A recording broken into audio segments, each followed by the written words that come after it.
So, collective, here is some lessons that I learned and examples I'm going to give you with my own personal situation, all right, of accountability 5665. Okay.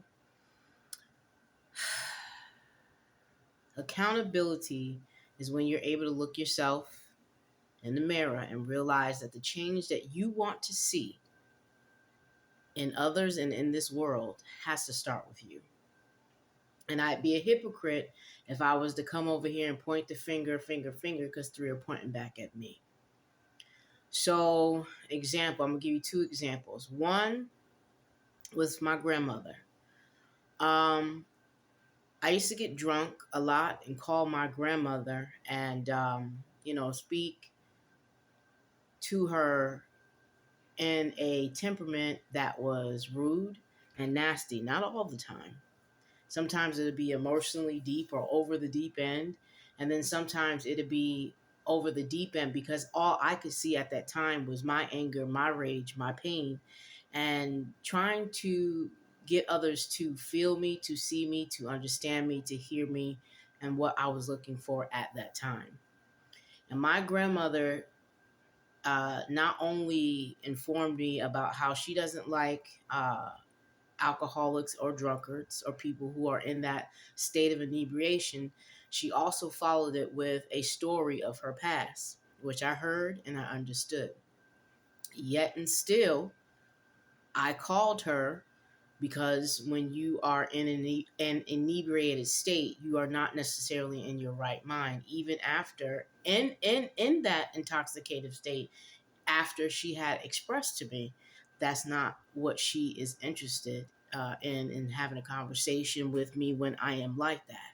That wasn't to take her love from me or anything like that, but to be very clear on what she liked and what she didn't like. Yet and still, I still called her anyway, thinking she'll forgive me. Oh, that's grandma, da da da. And she did. And she picked up the phone for the most part. I explained to her that I did not want to speak with my dad, her son, any longer because he wasn't there for me. And I told her this in a drunken state. And at this time, I wasn't angry. I was highly emotional, what have you. And, she heard me. She didn't say anything, didn't respond. I got drunk again, called her again, and within a couple of minutes after she said her hellos and whatnot, she said, hold on, and then put him on the phone. Now, I took that as a slight, and yes, it was. But in hindsight, she also expressed to me that she did not want to see me in that particular state or deal with me in that particular state. And she gave me the example of her history of dealing with that and how it made her feel and whatnot. And so when I look at it and I have to balance myself out as the person I am today, I have to take accountability and say, I really could get upset about what she did. But when I look at it, how many times did she ask me not to contact her in that particular state? And I did. 363. All right. 345 on the timestamp. So this is a part of the healing journey in the shadow work that has to be done within oneself when we talk about accountability. I am not excluded from it. You are not excluded from it. And this is what it's about. And you can make peace with shit for real when you really, really do that shadow work and accountability amongst yourself. All right. Instead of trying to see it as one-sided, slighted each other, because when we were both communicating on what we liked, what we did not like, or what we were willing to tolerate, and we crossed each other's boundaries, no matter how you were looking at it at the time, and especially if you weren't looking at it with clarity, you weren't thinking about it with clarity, you weren't feeling it with clarity. 434. It matters. Another example was with my son. He said the same thing to me before. And, even if I would call him and be funny at times, or outright mean, because I am not a happy drunk, I'm just going to let you know what I have suppressed from my traumas and stuff like that, and unhealed shadow work and this, that, and the third, I took it out on other people who did not deserve it. One of them was my son. Not all the time, but a lot of times when I would call him drunk and be with him in public, I would embarrass him.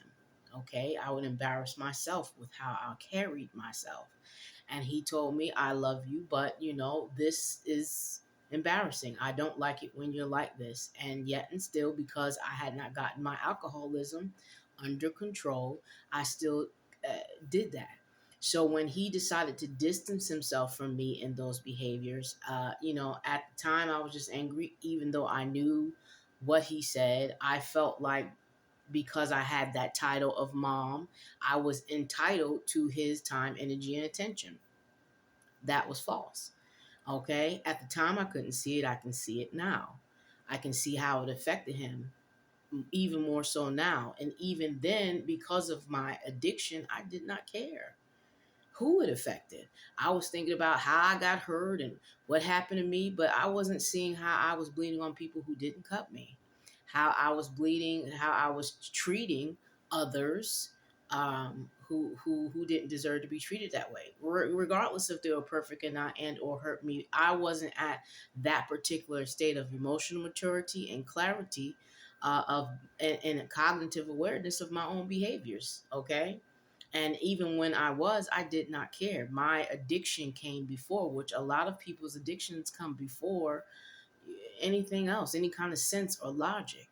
So, when he distanced himself, I knew why. I knew why. But, you're not going to change your behavior unless you want to change your behavior. And I can honestly say that my son was one of the biggest catalysts to me actually going on this goddamn healing journey, because I seen how I was affecting our relationship. I'm not saying he was perfect in the choices that he made, but him siding with, like, let's say my mom and all the manipulation and bullshit, and he didn't know then what he is aware of now.